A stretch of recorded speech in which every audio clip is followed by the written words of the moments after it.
اور اللہ بچائے عذاب جہنم ایسی چیز ہے کہ ایک لمحہ بھی یا چند منٹ بھی اس میں گزارنا اللہ بچائے وہ قابل انسان کے لیے قابل برداشت نہیں ہے.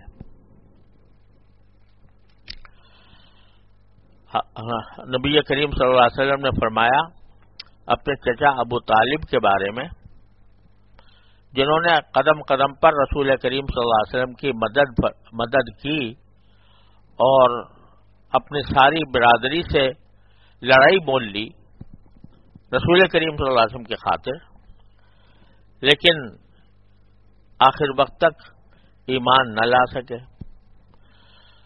تو آپ لوگوں نے پوچھا کہ ان کا کیا انجام ہوگا، تو آپ نے فرمایا سب سے کم تر ہلکا عذاب ابو طالب کو ہوگا،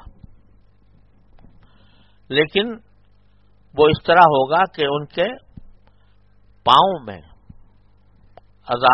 آگ ہوگی، پاؤں پر صرف، لیکن ایسی ہوگی کہ اس سے ان کا دماغ کھول رہا ہوگا.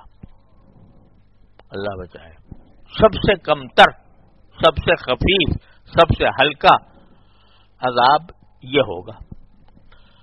تو ایک مومن اگر اپنے ایمان کی وجہ سے چاہے آخر میں جنت میں چلا جائے، لیکن جو اپنے اعمال اور اخلاق کی جو سزا بھگتے گا وہ بھی کوئی ایسی نہیں ہے کہ جو آدمی کے لیے قابل برداشت ہو.